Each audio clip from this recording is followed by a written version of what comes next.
Hipparagi ಬ್ಯಾರೇಜ್ನ 22ನೇ gate ಕಿತ್ತು ಹೋದ ಪರಿಣಾಮ ಅಂದಾಜು 2.36 ಟಿಎಂಸಿ ನೀರು ಹರಿದು ಹೋಗಿದೆ ಎಂದು ನೀರಾವರಿ ಇಲಾಖೆಯ ಸೂಪರಿಂಟೆಂಡೆಂಟ್ ಇಂಜಿನಿಯರ್ ನಾಗರಾಜ್ ಹೇಳಿದರು. ಅವರು ಸುದ್ದಿವಾಹಿನಿಗೆ ಮಾಹಿತಿ ನೀಡಿದರು. ಸತತ 3 ದಿನಗಳ ಕಾಲ ಮಾಡಿದ ಪ್ರಯತ್ನದ ಫಲವಾಗಿ ಶುಕ್ರವಾರ ಬೆಳಗಿನ ಜಾವ 4 ಗಂಟೆಗೆ ಗೇಟ್ ಅಳವಡಿಸಲಾಗಿದ್ದು, ಸ್ವಲ್ಪ ಮಟ್ಟಿಗೆ ಗೇಟ್ ಮೂಲಕ ಸುಮಾರು 350 ಕ್ಯೂಸೆಕ್ಸ್ ನೀರು ಹರಿದು ಹೋಗುತ್ತಿದೆ. ಜೊತೆಗೆ ಮೇಲಿನಿಂದ 450 ಕ್ಯೂಸೆಕ್ಸ್ ನೀರು ಹರಿದು ಬರುತ್ತಿದೆ. ಆದರೂ ಹರಿದು ಹೋದಷ್ಟು ನೀರು ಸಂಗ್ರಹವಾಗುವುದು ಕಷ್ಟಕರ ಎಂದರು. ಬ್ಯಾರೇಜ್ನಲ್ಲಿ ಸದ್ಯ ಕೇವಲ 3.66 ಟಿಎಂಸಿ ನೀರಿನ ಲಭ್ಯತೆ ಇದ್ದು, ಇಷ್ಟು ನೀರಿನಲ್ಲಿ ಕುಡಿಯುವ ನೀರಿಗೆ ಯಾವುದೇ ತೊಂದರೆಯಾಗುವುದಿಲ್ಲ. ಇನ್ನುಳಿದಂತೆ ಕೃಷಿಗೆ ಮಿತವಾಗಿ ನೀರು ಬಳಸಿಕೊಂಡಲ್ಲಿ ಮಾತ್ರ ಬೇಸಿಗೆ ಅವಧಿಯನ್ನು ಪೂರ್ಣಗೊಳಿಸಲು ಸಾಧ್ಯ ಎಂದರು. ಈಗ ಏನು 3 ದಿವಸದಿಂದ ಸತತ ಪ್ರಯತ್ನ ಮಾಡಿ ಅದೇನು 22 ಗೇಟ್ ಏನು ಪ್ರಾಬ್ಲಮ್ ಆಗಿತ್ತಲ್ಲ ಅದನ್ನು ಸಾಲ್ವ್ ಮಾಡಿದ್ವಿ. ಮಾರ್ನಿಂಗ್ 4 o'clock ಅದು ಕಂಪ್ಲೀಟಾಗಿ ಕ್ಲೋಸ್ ಮಾಡಿದ್ವಿ. ಸಮ್ ಲೀಕೇಜಸ್ ಇದೆ. ಅವ್ರು AW ಕನ್ಸರ್ನ್ಡ್ ಅಲ್ಲಿ ಏನು ಗುತ್ತಿಗೆದಾರರಿದ್ದಾರೆ ಅದನ್ನು ಸ್ಮಾಲ್ ಲೀಕೇಜನ್ನು ಕೂಡ ಇನ್ನು 2-3 ದಿವಸ ಅರೆಸ್ಟ್ ಮಾಡಿರಿ ಅಂತ ಮಿನಿಮಮ್ ಇದು ಮಾಡಿ ಅಂತ ಹೇಳಿದ್ದೀವಿ. ಆ ಸ್ಟಾಪ್ಲಾಕ್ ಗೇಟ್ಗೂ ಮೇನ್ ಗೇಟ್ಗೂ ಸ್ವಲ್ಪ ಡಿಫರೆನ್ಸ್ ಇರೋದ್ರಿಂದ ಸೈಡಿಂದ ಸ್ವಲ್ಪ ಲೀಕೇಜ್ ಇರುತ್ತೆ. ಅದನ್ನು ಮಾಡ್ತೀವಿ. ಮತ್ತು MD ಸಾಹೇಬರು ಮತ್ತು ಚೀಫ್ ಇಂಜಿನಿಯರ್ ಕೂಡ ಎಕ್ಸಿಕ್ಯೂಟಿವ್ ಇಂಜಿನಿಯರ್ ನಾವು ಇದ್ದಾಗ ಹೇಳಿದ್ದಾರೆ, ಅದು ಹೊಸ ಗೇಟ್ನ ಶೀಘ್ರ ಪ್ರಾರಂಭ ಮಾಡೋಕ್ಕೆ ಪ್ರಸ್ತಾವನೆ ಸಲ್ಲಿಸಿ ಇಮಿಡಿಯೇಟಾಗಿ ತಗೊಂಡು ಅದನ್ನು ಆದಷ್ಟು ಶೀಘ್ರ ಕಂಪ್ಲೀಟ್ ಮಾಡಿ ಅಂತ ಹೇಳಿದ್ದಾರೆ. ಅದರ ಪ್ರಕಾರ ನಾವು ಕೆಳಗಿನ ಆಫೀಸರ್ಸ್ಗೂ ಇನ್ಸ್ಟ್ರಕ್ಷನ್ಸ್ ಕೊಟ್ಟಿದ್ದೀವಿ. ಸರ್, ಈಗ ಲೀಕ್ ಇದ್ದದ್ದು ಗೇಟ್ ಅದು ಒಂದು ಅರ್ಧ ಟಿಎಂಸಿ ಹಿಂಗೆ ಬಿಟ್ಟರೆ ಅದು ಆ ಥರ ಏನಾಗಲ್ಲ. 150ರಿಂದ 300 ಕ್ಯೂಸೆಕ್ಸ್ ಇದೆ. ಅದನ್ನು ನಾವು ಪ್ಯಾಡಿಂಗ್ ಮಾಡಿ ಡೈವರ್ಸ್ ಕರೆಸಿ ಅದು ಇಮಿಡಿಯೇಟ್ 2-3 ಡೇಸಲ್ಲಿ ಅರೆಸ್ಟ್ ಮಾಡಿ ಅಂತ AWಗೂ ಅವ್ರು ಮತ್ತು ಕನ್ಸರ್ನ್ಡ್ ಅಲ್ಲಿ ಕಾಂಟ್ರಾಕ್ಟರಲ್ಲಿ ಏನು ವರ್ಕ್ ಮಾಡ್ತಾ ಇದ್ದಾರೆ ಅವ್ರಿಗೆ ಹೇಳಿದ್ದೀವಿ. ಸರ್, ಈಗಾಗಲೇ ಎಷ್ಟು ಟಿಎಂಸಿ ಇತ್ತು ಸರ್? ಈಗ 6 TMC ನಮ್ಗೆ ಫುಲ್ ಇತ್ತು ಅಟ್ ಪ್ರೆಸೆಂಟ್ ಆ ಟೈಮಲ್ಲಿ. ಅದು ಆಲ್ಮೋಸ್ಟ್ 3.75 ಅಂದರೆ ಟೋಟಲ್ ಬಂದಿದೆ. 2.25 to 2.3 ಅಷ್ಟು ಹೋಗಿದೆ ನೀರು. ಇನ್ಫ್ಲೋ ಇದೆ. ಅದು ಮತ್ತೆ ಒಂದು ಲೆವೆಲಿಗೆ ತುಂಬ್ಕೋಬೇಕಂತ ನಮ್ಗೆ ತುಂಬೋದು ಅಂತ ನಮಗೊಂದು ಆಶಾಭಾವನೆ ಇದೆ.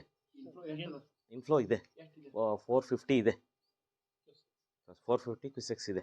ಸರ್, ಆಲ್ರೆಡಿ ಇದು ಕಳೆದ ಬಾರಿ ಒಮ್ಮೆ ಗತಿಸಿ ಹೋಗಿತ್ತು ಸರ್. Before one day. ಅದು ಗೇಟ್ ನಂಬರ್ 17 20 ಗೇಟ್ಸ್ ಇದಾವೆ. ಅದಕ್ಕೋಸ್ಕರ ಪದೇ ಪದೇ ಈ ರೀತಿ ಅದು ಆಲ್ಮೋಸ್ಟ್ 2004 ಇನ್ಸ್ಟಾಲ್ ಆಗಿದಂಥ ಗೇಟ್ಸು. ಹೊಸ ಗೇಟ್ಸ್ ಅಂದರೆ 2 ಕಡೆ ವಾಟರ್ ಇದೆ ನಮ್ಮದರಲ್ಲಿ. ಬ್ಯಾಕ್ ವಾಟರ್ ಆಫ್ ಆಲ್ಮಟ್ಟಿನೂ ಇದೆ, ಫ್ರಂಟ್ ವಾಟರ್ ಇದೆ. ಯೂಶಲಿ ಗೇಟ್ ಅಂದರೆ ಫ್ರಂಟ್ ವಾಟರ್ನ ನಾವು ಸ್ಟೋರ್ ಮಾಡೋದು ಇದಿದೆ. ಆ್ಯಕ್ಚುಲಿ ಬೇರೆ ಗೇಟ್ಗಳಲ್ಲಿ ಬ್ಯಾರೇಜ್ಗಳಲ್ಲಿ ಅಂದರೆ ಸ್ಟೋರ್ ಮಾಡ್ತೀವಿ, ನೀರು ಹೋಗ್ತೀವಿ. ಇದರಲ್ಲಿ ಬ್ಯಾಕ್ ವಾಟರ್ ಫ್ರಂಟ್ ವಾಟರ್ ಇರೋದ್ರಿಂದ ಸ್ವಲ್ಪ ಕರೋಷನ್ ಆಗ್ತಾ ಇರ್ತಲ್ಲ.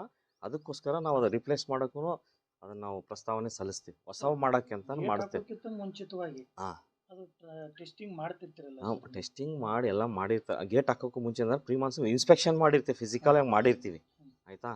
ಏನು ಸ್ಟೇಬಲ್ ಇದ್ವಲ್ಲ, ಮತ್ತು ಅದನ್ನ ಗೇಟ್ ನಾವು ಮಾಡ್ಬೇಕಂತ ಇದ್ವಿ. ನೆಕ್ಸ್ಟು ಗೇಟ್ 21 ಏನು ಸ್ಟಾಪ್ಲಾಕ್ ಗೇಟ್ ಹಾಕಿದ್ರಲ್ಲ ಅವನ್ನ ದುರಸ್ತಿ ಮಾಡಿದ್ವಿ. ನಾವು ತೆಗೆದ್ಬಿಟ್ಟು 22ಗೆ ಹೋಗಿ 22ನ ದುರಸ್ತಿ ಮಾಡೋಕ್ಕೆ ನಮ್ಮದು ಇತ್ತು ಒಂದು 2 ದಿವಸದ ಪ್ಲಾನ್. ಅಷ್ಟರೊಳಗೆ ಇದಾಗಿದೆ.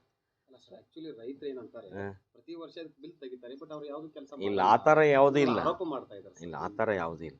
ನಿರ್ವಹಣೆಗೆ ಹಣ ತೆಗೆದಿಟ್ಟಿರ್ತಾರೆ. ನಿರ್ವಹಣೆಗೆ ಏನು ಹಣ maintenance only labour part component ಕೊಡ್ತಾರೆ. ಲೇಬರ್ ಕಾಂಪೋನೆಂಟ್ ಮಾಡ್ತೀವಿ. ನೆಕ್ಸ್ಟ್ ಕ್ಯಾಡ್ಮಿಯಮ್ ಕಾಂಪೌಂಡ್ ಗ್ರೀಸಿಂಗು ಅವು ಮಾಡ್ತೀವಿ. ಈಗ ಕೊಟ್ಟಿರೋದೇ ಅದು ಏನು ಸ್ಯಾಂಡ್ ಬ್ಲಾಸ್ಟ್ ಮಾಡಿ ಪೇಂಟಿಂಗ್ ಮಾಡಿ ಅದು ಏನು ಲೀಕೇಜಸ್ಗೆ ರಬ್ಬರ್ ಬುಷ್ ಹಾಕೋದು ಅದೆಲ್ಲ ಆ ಒಂದು ಕಾಮಗಾರಿ ಮಾಡ್ತಾ ಇದ್ದಾರೆ. ಅಧಿಕಾರಿಗಳಿಗೆ ಗಮನಕ್ಕೆ ತರಲಾರ್ದ ಈ ರೀತಿ ಗೊಂದಲಗಳು ಆಗ್ತಿದ್ದಾವೆ. ಇಲ್ಲ, ಆ ಥರ ಏನಿಲ್ಲ. ನಾವು ಕೋಆರ್ಡಿನೇಟ್ ಮಾಡ್ತಿದ್ದೀವಿ. ನಾವು ಫೋನ್ ಇದನ್ನ ಮುಖಾಂತರ ಮಾಹಿತಿ ತಿಳಿಸ್ಕೊತಾ ಇದ್ದೀವಿ. ಅದ್ರ ಪ್ರಕಾರ ಅವರು ಕೂಡ ಹೇಳ್ತಾ ಇದ್ದಾರೆ. ಸರ್, ಈಗ 2.5 TMC ನೀರು ಹೋಗಿದೆ, ಅದಕ್ಕೆ ಯಾವ ರೀತಿ ನೀರು ಸ್ಟಾಕ್ ಮಾಡ್ತೀರಿ? ಅದು ಮುಂದೆ ನೋಡೋಣ. ಅದು ಈಗ ಇನ್ಫ್ಲೋ ಇದೆ 450. ಅದು ಇನ್ಫ್ಲೋ ಮ್ಯಾಚ್ ಆಗ್ತತಿ. ನೋಡೋಣ ಅದು ಯಾವ ರೀತಿ ಇದೆ. ಸಾಹೇಬ್ರಿಗೂ ಅದಕ್ಕೂ ಗಮನಕ್ಕೆ ತರ್ತೀವಿ. 4 TMC ನೀರು ಇದ್ರೂ ಕೂಡ 3.5 TMC ಸರ್, ಅದು ನೀರು ಸಾಕಾಗುತ್ತೆ ಸರ್? ಈಗ ಬ್ಯಾಲೆನ್ಸ್ ಮಾಡ್ಬೇಕು ಆ್ಯಕ್ಚುಲಿ. ನೋಡೋದು ಮುಂದಿನ ದಿನಗಳಲ್ಲಿ ಏನಾಗ್ತದೆ ಅನ್ನೋದು ನನಗೆ ಹೇಳಕ್ಕೆ ಬರಲ್ಲ ಇವಾಗ.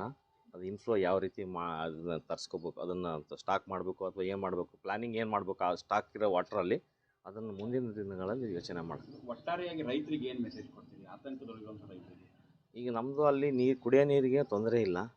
ಕುಡಿಯೋ ನೀರಿಗೆ ನಮ್ಮದು ಏನು ಸ್ಟಾಕ್ ಇದೆ ಅದರಲ್ಲಿ ಏನು ತೊಂದರೆ ಆಗಂಗಿಲ್ಲ. ಅದೇ 3.5 TMC ಮಿತವಾಗಿ ಬಳಸ್ಕೊಂಡು ಅದನ್ನು ಈ ಸಲ ಅಟ್ಲೀಸ್ಟ್ ದಾಟ್ಸ್ಕೊಳ್ಳೋಣ ಅಂತ ನನ್ನ ಒಂದು ವಿನಂತಿ ಅಷ್ಟೇ. ಪ್ರತಿ ವರ್ಷ ಪೂರ್ವ ಭಾಗದ ಕರಿಮಸೂತಿ ಕಾಲುವೆಗೆ ನೀರು ಬಿಡ್ತಿದ್ರಿ, ಈ ಸಲ ಏನಾದರೂ ಬಿಡಬಹುದಾ ಅಥವಾ ಇಲ್ಲ? ಯಾವ್ದು ಬಿಡಲ್ಲ. ಯಾವುದು ಕಾಲುವೆಗೆ ನೀರು ಬಿಡಲ್ಲ. ಸರ್, ತಮ್ಮ ಹೆಸರು? Nagaraj BA, superintendent engineer, Athani circle, ಪ್ರಭಾರ್.